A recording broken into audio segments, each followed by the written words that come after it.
Hello everyone, thank you for being here and welcome to lesson number 23 of A Course in Miracles. I can escape from the world I see by giving up attack thoughts.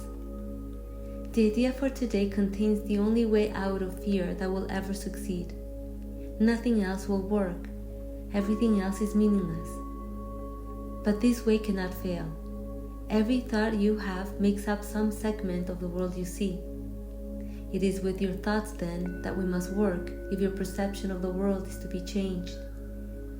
If the cause of the world you see is attack thoughts, you must learn that it is these thoughts which you do not want. There is no point in lamenting the world. There is no point in trying to change the world.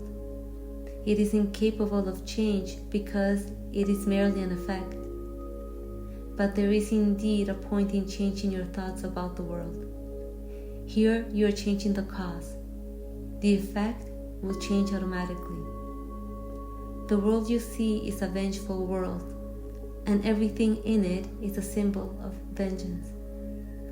Each of your perceptions of external reality is a pictorial representation of your own attack thoughts. One can well ask if this can be called seeing. Is not fantasy a better word for such a process, and hallucination a more appropriate term for the result? You see the world that you have made, but you do not see yourself as the image maker. You cannot be saved from the world, but you can escape from its cause. This is what salvation means. For where is the world you see when its cause is gone? Vision already holds a replacement for everything you think you see now. Loveliness can light your images and so transform them that you will love them, even though they were made of hate. For you will not be making them alone. The idea for today introduces the thought that you are not trapped in the world you see, because its cause can be changed. This change requires first that the cause be identified and then let go, so that it can be replaced. The first two steps in this process requires your cooperation. The final one does not. Your images have already been replaced. By taking the first two steps, you will see that this is so. Besides using it throughout the day as the need arises, 5 practice periods are required in applying today's idea.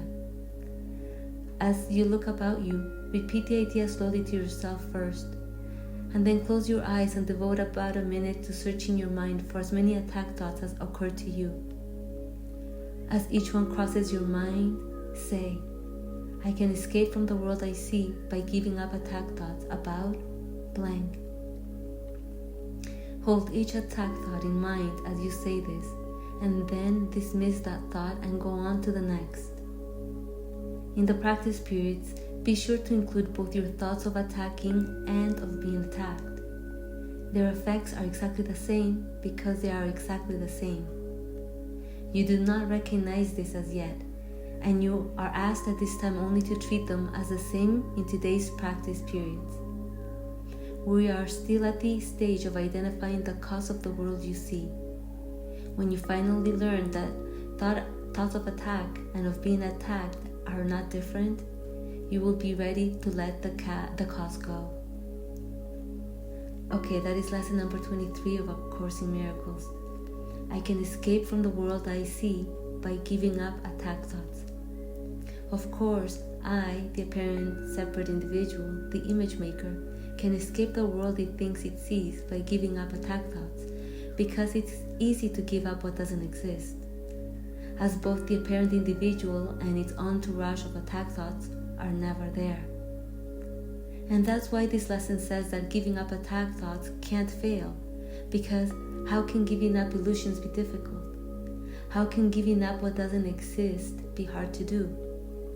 You see, the cause of all retaliation always starts with a thought, which then leads to the justification of actions, which reinforces the false idea that attack is not only justified, but that defense is needed. And because we all seem to share the same perception of the body-mind, retaliation becomes a vicious cycle in both subtle and obvious ways. See, you may think that subtle attack thoughts are of no consequence, or that having thoughts about being attacked are irrelevant to this lesson. But what this lesson is affirming is that all thoughts of attack are equally as disturbing and equally as real, but their effect is always chaos. In other words, all attack thoughts are the cause of unpeace in the world, and we are unconsciously contributing to its cause by confirming and justifying the perception of I. But the good news is that when the cause of unpeace, which are attack thoughts, are dismissed as nothing, the eternal mind of God is revealed as the only presence now. You see, once the apparent individual realizes that the world it sees is only an image, and that in itself images have no meaning except what the body-mind dictates, there is space for truth to dispel illusions. You see, that's what salvation means: to be saved from the falsity of the body-mind, to be free from its entourage of attack thoughts, the cause of all unpeace. But I would like to remind you that there is already no body-mind, as the body-mind is illusory. There's only the eternal mind of God, and it is inseparable from you, looking through your eyes right now.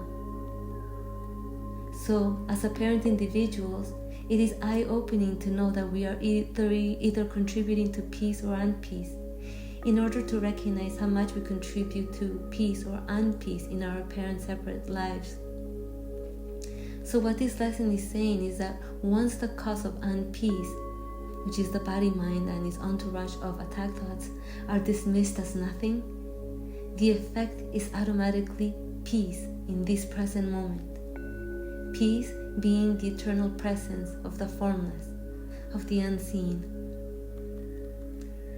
I hope you enjoyed practicing lesson number 23. Please let me know if you have any questions in the comments below, and see you tomorrow for lesson number 24. Have a wonderful day. Bye.